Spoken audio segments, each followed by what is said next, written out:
மிதுன ராசிக்கார நண்பர்களே, மிதுன ராசியில் இருக்கிறவங்க எப்பொழுதுமே பார்த்திங்கன்னா குடும்பத்துக்காக கொஞ்சம் பெரிதும் போராடக்கூடிய நபர்களாக இருப்பாங்க.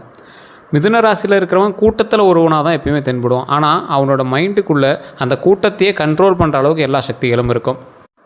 அதீத துரோகங்களை சந்தித்து, நிறைய பேர்கிட்ட அவமானங்களை சந்தித்து, பண கஷ்டத்தினால கூட இருக்கிறவனே பண கஷ்டத்தப்போ அவன் எப்படி பிஹேவ் பண்ணுறான்னு உங்களை உணர்த்த வச்சு, இவன் இவ்வளோதான்டா, இவனை தான் இப்படிலாம் நம்பினியா அப்படின்னு துரோகத்தை தெரிய வச்சு, நிறைய இடங்களில் நீங்கள் பட்ட கஷ்டங்களும் நீங்கள் பட்ட அவமானங்களுமே பார்த்திங்கன்னா உங்களுக்கு அப்படியே அடுக்கடுக்காக அப்படியே செங்கல் அடுக்கின மாதிரி அடுக்கி மேலே ஒரு கோபுரமாக உங்களை உயர்த்தி கொண்டு வந்திருக்கும். தொழில் ரீதியாக, பண ரீதியாக, மன ரீதியாக, உடல் ரீதியாக அதீத கஷ்டங்கள் பட்ட உங்களுக்கு இனி வரக்கூடிய காலகட்டங்கள் எப்படி இருக்க போகுது? மிதுன ராசி அப்படிங்கிறது புத்திசாலித்தனம், வேகமாக சிந்திக்கக்கூடிய சிந்தனை திறன், பேசும் திறன், பல விஷயங்களில் ஒரே நேரத்தில் கையாளக்கூடிய திறன், இது எல்லாமே ஒரு அடையாளமாக பார்க்கலாம். இந்த கண்டென்ட்லாம் இருக்கக்கூடியவங்க தான் நீங்கள் மிதுன ராசி. இந்த மிதுன ராசியில் இந்த ராசிக்காரர்களுக்கு பொதுவாகவே வெளிப்படையாக சிரித்துக்கிட்டே இருப்பாங்க. ஒருத்தர் பார்க்கும்போது நம்ம எப்படி இருப்போம்? எப்போவுமே ஒரு சிரித்த முகத்தோடு இருந்தால் நல்லதுன்னு நினைப்போம்ல. ஆனால் உள்ளுக்குள்ளே எவ்வளோ கஷ்டங்கள் இருக்கும். அது இந்த மிதுன ராசிக்கு எக்கச்சக்கம். ஆனால் சிரித்த முகத்தோடையே இருப்பாங்க. சில நேரம் வெளியும் நடிக்க முடியல, சில நேரம் முகத்தில் காட்டி கொடுத்துருது. இந்த மாதிரி இருக்கக்கூடிய இந்த மிதுன ராசி உள்ளுக்குள்ளே அதீத யோசனையும், மன அழுத்தமோ, எதிர்காலத்தோட பயமோ, குடும்ப பொறுப்பும், இது எல்லாமே சோர்வடைந்து இருக்கிற மாதிரி உள்ளுக்குள்ளே இருக்கும். இது இல்லைன்னு ஒரு மிதுன ராசிக்காரை சொல்லுங்கள் பார்க்கலாம். ஏன்னா கஷ்டங்கள் எல்லா ராசிகளுக்கும் இருக்குது. அதில் முக்கியமான ராசியை உங்களை முதல்ல வச்சுட்டாங்க. இதுதான் உங்களுக்கு மிகப்பெரிய ஒரு விஷயம் அப்படின்னு சொல்லுவாங்க. மிதுன ராசி அப்படிங்கிறது புதன் அதிபதி அப்படின்னு சொல்லுவாங்க. அதனால் இந்த ராசிக்காரர்களுக்கு அறிவு, வார்த்தை வல்லமை, வியாபார புத்தி, கணக்கு திறன், தொடர்பு திறன் போன்றவை இயல்பாகவே இருக்கும். இந்த திறன்கள் உங்களோட ராசியில் அடிப்படையில் இருந்திருக்கும். அதை நீங்கள் பயன்படுத்தலை அப்படின்னாலும் சரியான நேரத்தில் அது உங்களுக்கு பயன்படும். அதே போல் மிதுன ராசியோடைய குணாதிசயங்கள் அப்படின்னு பார்க்கும்போது பேசும் திறன் அதிகம். சார் இல்லை சார், நீங்கள் சொல்கிற மாதிரிலாம் ஒன்றும் இல்லையே, நான் ஒன்றும் அவ்வளோ பேச மாட்டேனே அப்படின்னா, நீங்கள் எதுக்குமே ஸ்பேஸே கொடுக்க மாட்டேங்கிறீங்க. உங்களுக்கு அறிவுத்திறன் இருக்குது அப்படின்னா அது ப்ரூவ் பண்ணுறதுக்கான ஒரு ஸ்பேஸை நீங்கள் உருவாக்கணும். பயந்து போய் ஒளிஞ்சிக்கிறீங்க. பேசக்கூடிய திறன் உங்கள்கிட்ட இருக்குன்னா சரியான ஒரு மேடை உங்களுக்கு கிடைக்கிறதில்ல, சரியான இடத்துல உங்களை திறமையை வெளிக்காட்ட முடியல. அதே போல் தான் இந்த மிதுன ராசிக்கு பேசக்கூடிய திறன் அதிகங்கிறத மைண்டில் ஞாபகம் வச்சுக்கோங்க. மிதுன ராசிக்காரர்கள் எங்கு சென்றாலும் தங்களை வெளிப்படுத்தி கொள்கிறக்கூடிய விஷயம் எதன் மூலமாக அப்படின்னா பேசக்கூடிய திறனால். நீங்கள் ஒரு நல்ல ஆள் அப்படிங்கிறத நடந்துக்கிட்டே நீங்கள் அப்படியே உங்களால் அப்படியே உங்களோட கேரக்டரிஸ்டிக்ஸ் மூலமாகவேலாம் நீங்கள் வெளிப்படுத்த முடியாது. உங்களோட பிரச்சனையோ இல்லை உங்களுடைய நன்மைகளோ இல்லை உங்களுடைய ப்ளஸ் அண்ட் நெகட்டிவோ இது எல்லாத்தையுமே நீங்கள் பார்த்திங்கன்னா வாய் மூலமாக தான் சொல்லி ஆகணும். அதை சொன்னால் தான் மற்றவனுக்கு புரியும். அதை ஃபஸ்ட்டு ஞாபகம் வச்சுக்கோங்க. உங்களால் நிறைய இடத்துல பேசியே சமாளிக்க முடியும் அப்படிங்கிறத ஃபஸ்ட்டு நீங்கள் நம்புங்க. அதே போல் உங்கள்கிட்ட பேசினா நேரம் போகிறதே தெரியாது. இது நிறையா பேருக்கு மிதுன ராசிக்காரர்கள் நண்பர்களாக இருக்கிறவங்களுக்கு தெரியும். அதே போல் மக்களை கவரக்கூடிய தனித்திறமை உங்கள்கிட்ட இருக்குது. மனம் 2 பக்கம் யோசிக்கும். உங்களோட மனசு 2 பக்கம் யோசிக்கக்கூடிய ஒரு வித்தியாசமான ஒரு நோக்கம் இருக்கும். ஒரு விஷயத்தில் உடனே முடிவெடுக்க மாட்டீங்க. இதுவா அதுவா அப்படின்னு பல கோணங்களில் யோசிக்கக்கூடிய நபர்கள் தான் இந்த மிதுன ராசிக்காரர்கள். இதனால் சில நல்ல வாய்ப்புகள் தாமதமாகலாம். வெளியில் சந்தோஷம் இருக்குது, உள்ள கவலை இருக்குது. வெளியில் சிரிப்பீங்க, ஆனால் உள்ளுக்குள்ளே குடும்ப சுமை, பண சிக்கல், எதிர்கால பற்றின பயம் இருக்கும். இதுதான் உங்களை பாதியால் மாற்றிருச்சு. நல்ல சந்தோஷமாக தெரிஞ்சுட்டு இருந்த மனுஷன் என்ன அப்படி இருக்கான்னா, இத்தனையும் உள்ளுக்குள்ளே தான் இப்போ எப்படி இருக்கும். அதே மாதிரி யாரையும் எளிதில் நம்பிடாதீங்க. நீங்கள் ஏற்கனவே நிறையா பேர் நம்பியே மாட்டிட்டு இருக்கிறீங்க. இருந்தாலும் மறுபடியும் சொன்னாலும் நீங்கள் ஒரு சில நம்பி தான் ஆகணும், நம்பிடுவீங்க. அது உங்களோட கேரக்டரிஸ்டிக்ஸு, உங்களுடைய ராசிக்கான ஒரு இது. ஸோ இதுவே இவங்ககிட்ட பலவீனமாக மாறிடுது. நம்பியவர்களால் ஏமாற்றம், பண இழப்பு, கடன் சுமையெல்லாம் உங்களுக்கு உருவானதுக்கு காரணம் மற்றவங்க நம்பினது தான். இது உண்மையாக இல்லையான்னு மறக்காம கமெண்ட் செக்ஷனில் பதிவெடுக்க பார்க்கலாம். பல திறமைகள் இருக்கக்கூடிய ராசி நீங்கள். ஒரே வேலையை மட்டும் இல்லாமல் பல விஷயங்களில் திறமை காட்டுவீங்க. இப்போ எக்ஸாம்பிளுக்கு வியாபாரம் பண்ணுறீங்க, இல்லை பிஸ்னஸ் ஏதாவது பண்ணுறீங்க, இல்லை வேலைக்கு போகிறீங்க அப்படின்னாலும் வியாபாரம் பண்ணுவீங்க. மீடியா வேலை, ஆன்லைன் வேலை, மார்க்கெட்டிங்கு, பேச்சு தொடர்பான துறை, கமிஷன் வேலை, ட்ராவலு, டிஜிட்டல் துறை, இது எல்லாமே சும்மா நீங்கள் ஒரு பேருக்காகவாவது ஒரு இன்ஸ்டா அக்கௌண்ட் ஓப்பன் பண்ணி, இல்லைனா ஒரு ஃபேஸ்புக் ஓப்பன் பண்ணி உங்களோட திறமையை 1-2 காட்டணும்னு ஆசைப்படுவீங்க. இது ஒரு லக்காக போய் முடியுதான்னு கேட்டால் அதில் உங்களோட ஈடுபாடு கொடுக்குது அப்படின்னு தான் சொல்லணும். அதே மாதிரி மிதுன ராசிக்காரர்களுக்கு நல்ல பண்புகள் நிறையா இருக்குங்க. மனம் மென்மையடையும். ஒரு மென்மையான மனம் சொல்லுவாங்களே, ஒரு குழந்தை மனசு வேறு அப்படிம்பாங்களா, அந்த மாதிரி. பிறருக்கு உதவக்கூடிய விருப்பம் அதிகம் கொண்டவர்கள். உதவுறீங்களோ இல்லையோ, உதவக்கூடிய விருப்பம் இருந்துச்சு அப்படின்னாவே உங்களால் மற்றவன் பாதிக்கப்பட மாட்டான். ஸோ அவனை வந்து நீங்கள் எந்த தொந்தரவும் பண்ண மாட்டீங்க. அதே மாதிரி வேகமான அறிவு உண்டு, எதையும் சீக்கிரம் கற்றுக்குவீங்க. வாழ்க்கையில் கீழே விழுந்தாலும் மீண்டும் எழுந்து நிற்பாங்க அப்படின்னு சொல்லுவாங்கள்ல, அந்த மாதிரி ஒரு ஆள் தான் நீங்கள். கவலையே பட தேவையில்ல. தோல்வியை வெற்றியாக மாற்றக்கூடிய திறன் கொண்டவங்க. நீங்கள் எந்த இடத்துல தோற்றுட்டீங்களோ அந்த இடத்துல ஜெயிச்சு மேலே வந்து நிற்பீங்க. அதுதான் உங்களோட ப்ளஸ் பாயிண்ட்டே. சார் ரொம்ப கஷ்டமாக இருக்குது சார், இது கேட்க ஒரு மாதிரி கண்ணு தண்ணி வருது சார் அப்படிங்கிறவங்களாம் கொஞ்சம் பொறுமையாக இருங்க. நான் வந்து உடனே நீங்கள் வந்து ஜாக்பாட் அடிப்பீங்களாம் நான் சொல்ல கிடையாது. எல்லாரும் மாதிரி ஜோசியர் மாதிரி 2026 அடித்து தூள் கலப்பு, 2026 தமிழ் புத்தாண்டு சூப்பர் டூப்பர், மே மாதம் அப்படிலாம் சொல்லிட்டு இருந்தால் அதெல்லாம் வேலைக்கு ஆகாது. ஸோ என்ன ப்ராக்டிக்கல் இருக்குது அப்படிங்கிறத சொல்லணும். இப்போ நான் சொல்கிறதே வந்து பார்த்திங்கன்னா உங்களுக்கு 60% தாங்க பொருந்தும். இது நிறைய பேருக்கு தெரியறதில்ல. யூடியூப்பில் ஒருத்தர் வந்து ராசி பலன் சொல்கிறாங்க அப்படின்னா முழுமையாக முதல்ல நம்பக்கூடாது. காரணம் என்ன அப்படின்னா, நாம் சொல்கிறது வந்து மேஷ ராசி, மிதுன ராசி, ரிஷப ராசி, இது மாதிரி ஒவ்வொரு ராசிக்கானது தான். இந்த மிதுன ராசிக்காரங்களுக்கு இப்போ நம்ம பேசிகிட்டு இருக்கோம். மிதுன ராசிக்காரரில் கிட்டத்தட்ட 140 கோடி பேர் இருக்கிறான் இந்தியாவில். அதில் மிதுன ராசிக்காரன் ஒரு 10 கோடி பேர் 11 கோடி பேர் இருக்க மாட்டான். 11 கோடி பேருக்கு இப்படியே நடந்துச்சுன்னா அவன் எங்கே போகிறது? ஸோ ஏன் சார் அப்போ எதுக்கு சார் இதெல்லாம் சொல்கிறீங்க அப்படின்னு கேட்டால், இதில் ஒரு 50 to 60% தாங்க உங்களுக்கு பொருந்தும். மீதி ஏன் பொருந்தாது அப்படின்னா, உங்கள் ராசியில் நிறைய பேர் இருக்கான். ஆனால் தசாபுத்தி வேறு, நட்சத்திரம் வேறு, உள்ளே இருக்கக்கூடிய நீங்கள் பிறந்த நேரம், பிறந்த ஊர் வேறு, உங்களோட கட்ட அமைப்பு வேறு, உங்களோட பிறந்தவர்கள் வேறு, உங்களோட பிரயாணிக்கக்கூடிய ராசிகள் வேறு. இதெல்லாம் கணக்கிட்டு தான் உங்களை வந்து தனிப்படையாக சொல்ல முடியும். அப்போ அதெல்லாம் கணக்குன்னா நீங்கள் உங்களோட மேனுவல் புக் எது, உங்களோட ஜாதகத்தில் தான் தனித்துவமாக இருக்கும்.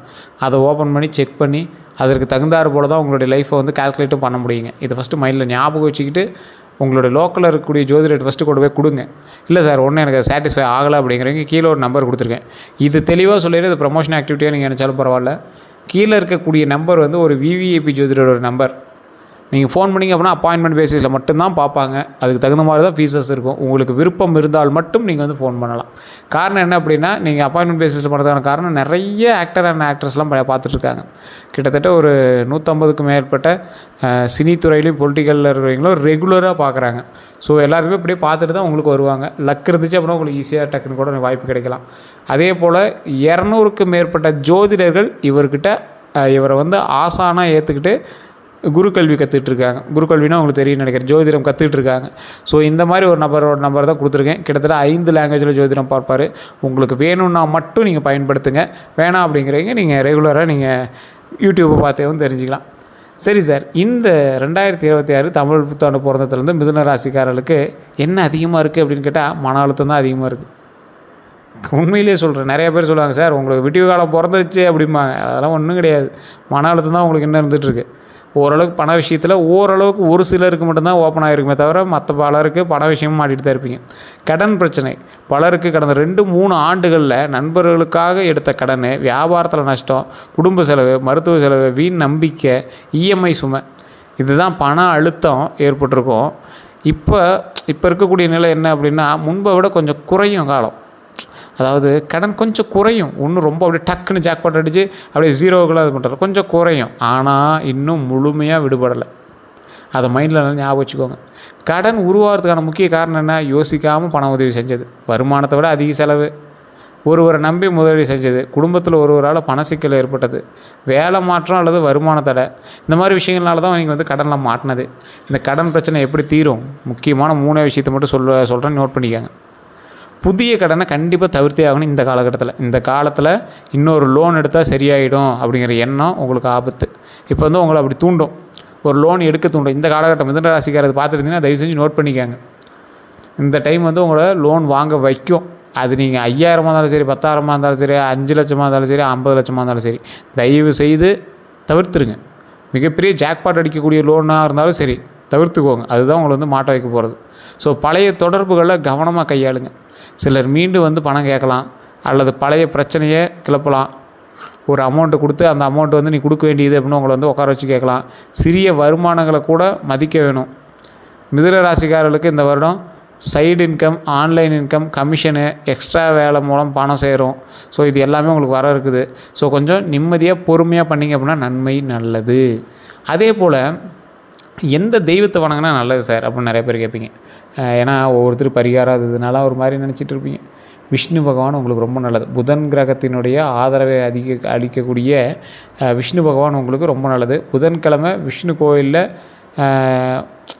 போயிட்டு வந்துட்டு விஷ்ணு கோயிலில் போய் உட்காரக்கூடாது. இதனால ஞாபகம் வச்சுக்கோங்க. பெருமாள் கோயிலுக்கு போனீங்கன்னா சாமி கும்பிட்டு வீட்டுக்கு வந்துகிட்டே இருக்கணும். போய் அங்கே உட்காரக்கூடாது. லக்ஷ்மி தேவி வந்து கூட வருவாங்க. வேறு எங்கேயும் நடுவில் உட்காரக்கூடாது. பெருமாள் கோயிலுக்கு போனீங்கன்னா டேரெக்டாக வீட்டுக்கு தான் வரணும். அதே போல் துளசி மாலை சமர்ப்பித்து வணங்குனீங்க அப்படின்னா ரொம்ப நல்லது. முருகர் கோயிலுக்கு போனீங்க அப்படின்னா மனக்குழப்பம் குறையக்கூடிய ஒரு தருணமாக அமையும். நான் சொல்கிறது நோட் பண்ணிக்காங்க. ஓம் சரவண பவ அப்படின்னு ஜபம் பண்ணிகிட்டே இருங்க. எப்போ ஃப்ரீ டைம் கிடைக்குதோ சும்மா அப்படியே நார்மலாக சொல்லிட்டே இருங்க. ஓம் சரவண பவ, ஓம் சரவண பவ, ஓம் சரவண பவ ஜபம் பண்ணிகிட்டே இருங்க. நல்ல லாபம் தரும், நல்ல பலன் தரும். மனக்குழப்பம் நீங்கிச்சு அப்படின்னாவே உடல் ஆரோக்கியமாக நல்லா தூக்கம் வரும். நல்லா தூங்கி எழுந்திரிச்சு அப்படின்னாவே ஆட்டோமேட்டிக்காக நல்ல ஐடியாஸ் தோணும், தொழிலை பெருசு பண்ணும், கடன் பிரச்சனைகள் தீரும், வருமானம் வரும். இதுதான் அதோட ஸ்ட்ராட்டஜியே, அதுதான் அதோட சைக்கிளிக்கே. நீங்கள் மைண்டை கிளியராக வச்சுருந்தாவே எல்லாமே பாசிட்டிவாக நடக்கும். அதே மாதிரி ஹயக்ரீவர் கல்வி, புத்தி, வேலைவாய்ப்பு, பேச்சுத்திறன் இந்த மாதிரி விஷயங்கள்லாம் வளர்க்க உதவக்கூடிய தெய்வம் தான் ஹயக்ரீவர். எப்போவுமே நான் நிறையா வீடியோக்களை சொல்லியிருக்கேன். மனித ரூபத்தில் இருக்கக்கூடிய தெய்வங்கள் சக்தி தான். மனித ரூபமும் மிருக தலையோ அல்லது மிருக உடலோ இருக்கக்கூடிய தெய்வத்தை வணங்குனீங்க அப்படின்னா டபுள் சக்தி. எக்ஸாம்பிள் நரசிம்மர், ஹயக்ரீவர், வராகி இதெல்லாம் வந்து பார்த்திங்கன்னா பயங்கர சக்தி வாய்ந்த தெய்வங்கள். இதெல்லாம் வந்து உங்களோட லைஃப்பில் நீங்கள் வந்து என்றைக்கும் மறந்துடாதீங்க. ஏன்னா இந்த விஷயம் வந்து நீங்கள் எந்த இடத்துல போனாலும் நிறைய பேர் சொல்கிறதில்ல. அது எந்தளவுக்கு பவர் அப்படிங்கிறது உங்களுக்கு நிறைய பேர் சொல்கிறதில்ல. நான் சொல்கிறேன், ஞாபகம் வச்சுக்கோங்க. அதே போல் தட்சிணாமூர்த்தி மன அமைதி மற்றும் சரியான முடிவெடுக்கக்கூடிய திறன் கிடைக்கும். தடைகளை நிவர்த்தி பண்ணுவார் தட்சிணாமூர்த்தி அப்படின்னு சொல்லுவாங்க. ஸோ மன அமைதியும் சரியான முடிவெடுக்கக்கூடிய திறனும் வேணும் அப்படின்னா கண்டிப்பாக தட்சிணாமூர்த்தி வழிபாடு கண்டிப்பாக தேவை. 2026 ஆண்டிலிருந்து, அதாவது இப்போ போன 6 மாதத்துலேருந்து நீங்கள் ரொம்ப நாளமாக வெயிட் பண்ணிட்டு இருக்கிற ஒரு விஷயம், சார் நல்லது நடக்கும் அப்படின்னு வெயிட் பண்ணிட்டு இருக்கீங்க. தமிழ் புத்தாண்டு பிறந்துச்சு, தமிழ் புத்தாண்டு பிறந்ததாக நல்லது நடக்குமா அப்படின்னு கேட்டு வெயிட் பண்ணிட்டு இருக்கீங்க. மிதுன ராசிக்காரர்களுக்கு நடக்கக்கூடிய விஷயங்கள் மனதில் பழைய நினைவுகள் அதிகரிச்சுட்டே இருக்குது. என்னன்னு தெரியல சார், எது ஞாபகம் வருது, இதெல்லாம் நிறையா பேருக்கு இருக்கும். அது உண்மையான மட்டும் கமெண்ட் செக்ஷனில் பதிவிடுங்க. சில உறவுகள் விலகியது, நீங்கள் எதிர்பார்த்த ஒரு உறவு அது மனசு கஷ்டமாக கூட இருக்கலாம், அந்த உறவு வந்து விலகியிருக்கும். நம்பியவர் ஏமாற்றிய விஷயங்கள் இதெல்லாம் உங்களுக்கு பழசு தான், இப்போவும் ஒரு சிலருக்கு நடந்துகிட்டு தான் இருக்குது. அது வந்து ஒரு சில வருடங்களுக்கு முன்னாடி நடந்தது, அசை போடக்கூடிய சில விஷயமாக உங்களோட லைஃப் இப்போ போயிட்டு இருக்குது. பண வரவு இருந்தும் கையில் நிலைக்காத நிலை இப்போ உங்கள்கிட்ட இருக்குது. வேலை மாற்றம் பற்றிய யோசனை, வேலை மாற்றலாமா இல்லை ஊர் மாற்றி அதை பார்க்கலாமான்னு நீங்கள் வச்சுருக்கிறீங்க. இருக்கிற இடத்துல இருங்க, ரொம்ப நல்லது. அதே போல் நிறைய வேலைகள் இருந்தாலும் அதிலேருந்து லாபங்கள் வரக்கூடிய காலகட்டம் வரும், கொஞ்சம் வெயிட் பண்ணணும், அவ்வளோதான். அதே மாதிரி தூக்கமின்மையில் மாட்டிட்டு முழிக்கிறீங்க, உடல் சோர்வு இருக்குது ஆனால் தூக்கம் வரல சார் அப்படிங்கிறீங்க. வீட்டில் கருத்து வேறுபாடு இருக்குது, உட்காந்து பேசினா கூட பேசுகிறதுக்கு ஒரு கன்வீன்ஸ் ஆகலை சார் அப்படிங்கிறீங்க. என்ன வாழ்க்கை இப்படி போகுது அப்படிங்கிற மனநிலையில் தான் இப்போ நீங்கள் சுற்றிட்டு இருக்கிறீங்க. இது உண்மையா அப்படின்னு மட்டும் கமெண்ட் செக்ஷனில் பதிவிடுங்க. இப்படி இருக்கிறவங்க மட்டும் உங்களோட ஜாதகத்தை செக் பண்ணிக்கோங்க. இல்லை சார் பர்ஃபெக்டாக போயிட்டுருக்கு சார்னால் இப்போ நீங்கள் பார்க்கவே தேவையில்ல, அமைதியாக இருக்கலாம், ஒன்றும் பிரச்சனையே கிடையாது. அதே போல் இதே நேரத்தில் உங்களை காப்பாற்றக்கூடிய மறைமுக சக்தி இருந்தது. அதே மாதிரி நிறைய பேருக்கு தெரியறதில்ல. இந்த ராசிக்காரர்களுக்கு குலதெய்வத்தினுடைய ஆற்றல் கொஞ்சம் இருக்குது, அதனால் உங்களை காப்பாற்றக்கூடிய மறைமுக சக்தி இருந்துகிட்டு தான் இருக்குது. அதனால் நீங்கள் கவலைப்பட தேவையில்ல. பெரிய ஆபத்து ஒன்று தவிர்க்கப்பட்டது. உங்களுக்கே தெரிஞ்சிருக்கும், ஒரு பெரிய ஆபத்து சார் மாட்டிருப்பேன், எப்படியே தப்பிச்சுக்கிட்டேன் அப்படிம்பீங்க. அது யாரால்? உங்களோட குலதெய்வத்தால். போய் குலதெய்வத்தில் மண்டி போட்டு கும்பிடுங்க. வாழ்க்கையில் புதிய பாதை திறக்க ஆரம்பிச்சிருக்குங்க. புதிய பாதை அது உங்களுக்கு பெருசாக இப்போ தெரிஞ்சிருக்காது. ஒன்றும் பெருசாக என்ன தெரியல சார் அப்படிங்க ஒரு சிலருக்கு தெரிஞ்சிருக்கலாம். ஸோ அதனால் மிகப்பெரிய நன்மை உண்டு. கவலைப்படாமல் அப்படியே மூவ் பண்ணுங்கள், பயங்கர பாசிட்டிவான விஷயங்கள் நடக்கும். அதே போல் அதுதான் பெரிய நல்ல விஷயமாக மாறப்போதா சார், அப்போ வாழ்க்கை நல்லதாக மாறிடுமான்னு கேட்டால் டைரெக்டாக சொல்கிறேன், உடனேலாம் உங்களுக்கு மாறாதுங்க. உங்களை சொல்லி ஏமாற்றணும்னு எங்களுக்கு ஆசை கிடையாது. சொல்லி அப்படியே இது பண்ணால் வீடியோ நல்லா ஓடும் அப்படிலாம் கிடையாதுங்க. இந்த ராசிக்காரர் தயவு செஞ்சு தெரிஞ்சுக்காங்க. உங்களை வீடியோவில் நல்லா இருக்குது அப்படின்னு சொன்னால் மிதுன ராசிக்காரனை கொஞ்சம் பார்த்து தான் பண்ணணும். அந்த மாதிரி தான் இருக்குது. அது உங்களோட தனிப்பட்ட ஜாதகத்தை பார்த்தா ஒரு வேளை இன்னும் சூப்பராக இருக்கும் என்னமோ தெரியல. பட் ஓவராலாக பார்க்கும்போது கொஞ்சம் ஓரளவுக்கு தான் இருக்குது. கொஞ்சம் நிதானமாக தான் செயல்படணும். அதுக்குள்ளே கமெண்டில் திட்டாதீங்க. உங்களோட வீடியோஸ்லாம் பார்த்து தான் எங்கெல்லாம் பயமாக இருக்குது. நிறைய கமெண்ட்ஸ்லாம் ஒவ்வொருத்தர் சொல்லுவாங்க, நான் நிறைய வீடியோக்கள்லாம் பார்த்துருக்கேன். உங்களோட இதை பார்த்து தான் இப்படி இருக்குது அப்படிம்பீங்க. சார் இப்போ நான் முன்னாடி சொன்னதான், யூடியூப் வீடியோஸ் வந்து முழுமையாக நம்பக்கூடாது. உங்களோட தனிப்பட்ட ஜாதகம் எங்கே இருக்குது அதுதான் பேசும். அதே போல் மே மாதம் டு ஜூன் மாதம் ஆரம்பம், இனிமேல் என்ன நடக்க போகுது அப்படின்னு நான் சொல்கிறேன், கேட்டுக்காங்க. பண வரவு மெதுவாக உயரும், புதிய தொடர்பு உதவும், வேலைவாய்ப்பு அல்லது சைடு இன்கம் வரும், பழைய சிக்கல் ஒன்று தீர்வு கொண்டு வருவீங்க. ஜூன் டு ஆகஸ்ட்டில் என்ன நடக்க போகுது அப்படின்னா குடும்பத்தில் நல்ல மாற்றமும் வீட்டில் சுப நிகழ்ச்சியும் பேசப்படும். கடன் சுமை குறைய ஆரம்பிக்குங்க. வெளிநாடு வெளியூர் வாய்ப்பு சிலருக்கு வரும். செப்டம்பர் டிசம்பரில் வாழ்க்கை நிலை சீராகும். உங்களை மதிக்காதவங்க மீண்டும் தேடி வருவாங்க. பணத்தில் கட்டுப்பாடு வந்தால் சேமிப்பு உருவாகும். சரி சார், இப்போ அடுத்த 12 நாள் கழித்து எப்படி வீடியோ போடுவீங்க, அந்த 12 நாளைக்குள்ளே என்ன நடக்கும் அப்படின்னு கேட்குறீங்க. நான் சொல்கிறேன், கேட்டுக்கேன். 1 to 3வது நாள் வரைக்கும் மனதில் குழப்பம் இருக்குங்க. யாரோ ஒருவரோட பேச்சு கவலையை தரும். குடும்பத்தில் இருக்கிறவங்கள கூட பேசலாம், அந்த வார்த்தை வந்து உங்களை ஹர்ட் பண்ணுவாங்களே, அந்த ஹர்ட் பண்ணும் இந்த 3 நாளில். ஸோ அந்த இடத்துல சண்டைலாம் போடாதீங்க, அமைதியாக இருந்துட்டு போய் விட்டுருங்க. அதே மாதிரி தூக்கம் குறையலாம். அதை நினச்சின்னு இல்லை, எதை நினச்சோ ஒன்று தூக்கம் குறைஞ்சிருக்கும். 4 to 5வது நாள் நல்ல தகவல் வருங்க. பழைய நண்பர் தொடர்பு கொள்வாங்க. பண உதவி கிடைக்க வாய்ப்பு இருக்குது. அதே மாதிரி 6 to 7வது நாள் குடும்ப விஷயத்தில் கவனம் தேவையாக இருக்கணும். அன்னெசரி ஆர்கியூமெண்ட்டை தயவு செய்து அவாய்ட் பண்ணிக்காங்க. உங்களோட ஃபேமிலிலேயே அதை பேசினாங்க அப்படின்னா போய் அமைதியாக தனியாக உட்காந்துக்காங்க. சரி, தனியாக உட்காரதுனால தான் சார் சண்டையே வருது அப்படின்னா சமாதானப்படுத்துறதுக்கு என்னவோ அதை பண்ணுங்க, கோவப்படாதீங்க. 8 to 9வது நாள் வேலை வாய்ப்பு, பிஸ்னஸ் தொடர்புலாம் வருங்க. அதே மாதிரி புதிய திட்டம் வந்து யோசிப்பீங்க. நாள் 10 மன உறுதி அதிகரிக்கும், நல்ல முடிவு எடுப்பீங்க. அதே மாதிரி 11 to 12வது நாளில் சிறிய பண வரவு உண்டுங்க. மன அமைதியும் மன நிம்மதியும் நல்ல செய்தியும் வந்து சேரும். சரி, இந்த ராசிக்காரர்களுக்கு ஒரு முக்கியமான ஒரு விஷயம் சொல்லணும் அப்படின்னா, எல்லாரையும் நம்பாதீங்க. தயவு செய்து சொல்கிறேன், நீங்கள் கெட்டு போனதே நம்பினதுனால தான். உங்கள் திட்டங்களை எல்லாரிடமும் சொல்லாதீங்க. பழைய தவறுகளை நினைத்து மனசை உடையாதீங்க. பழசை முதல்ல நினைக்காதீங்க. உங்கள் பேச்சு திறன் தான் உங்களுடைய பெரிய பலம். பேசுங்க, ஆனால் அளவாக பேசுங்க, கரெக்டாக யோசித்து பேசுங்க. இந்த வருஷம் மெதுவான உயர்வு வரும், கவலையே பட தேவையில்லை. இந்த ராசிக்கு ஒரு பரிகாரம் அப்படின்னா 48 நாட்கள் இதை வந்து செய்யுங்க, முடிஞ்சால் செய்யுங்க. ஆனால் ரொம்ப நல்லது, புதன்கிழமை பச்சை நிற ஆடை, ஒரு க்ரீன் கலர் கர்ச்சீஃபாவது கையில் வச்சுருங்க, ஒன்றும் பிரச்சனையே கிடையாது. விஷ்ணு கோயிலில் துளசி மாலை கொடுங்க. விஷ்ணு கோயிலுக்கு போனீங்கன்னா சாமி கும்பிட்டு டேரெக்டாக வீட்டுக்கு வந்துடுங்க. முருகனுக்கு பால் அபிஷேகம் பண்ணுங்கள். அதே மாதிரி ஓம் பூம் புத்தாய நமக அப்படின்னு 108 முறை இது எழுதி கூட வச்சுக்கோங்க, இல்லை கமெண்டில் பதிவிட்டுக்கோங்க. ஓம் பூம் புத்தாய நமக, ஓம் பூம் புத்தாய நமக, ஓம் பூம் புத்தாய நமக 108 முறை சொன்னீங்க அப்படின்னா புதன் பகவானினுடைய ஆதிக்கம் அதிகமாக இருக்கக்கூடிய ஒரு அற்புதமான ஒரு விஷயமா இருக்கும். அதே போல் உடல் நலத்தில் கவனமாக இருங்க. மிதுன ராசிக்காரர்களுக்கு தற்போது வந்து நரம்பு சோர்வு, மன அழுத்தம், தூக்கமின்மை இதெல்லாம் இருக்கும். கழுத்து தோல் வலி உங்களுக்கு இருக்கும். அசிடிட்டி, ஆன்சைட்டி இருக்கும். ஆன்சைட்டினா என்ன தெரியுமா? ஒரு பதட்டமாகவே பயமாகவே இருக்கிற மாதிரி, அதெல்லாம் உங்களுக்கு இந்த காலகட்டத்தில் இருந்திருக்கும். ஸோ கொஞ்சம் பொறுமையாக நிதானமாக ஹேண்டில் பண்ணுங்க, சரியாயிடும். இந்த விஷயத்தில் கவனமாக இருங்க. மற்றபடி ஒன்றும் பெரிய ப்ராப்ளம் கிடையாது.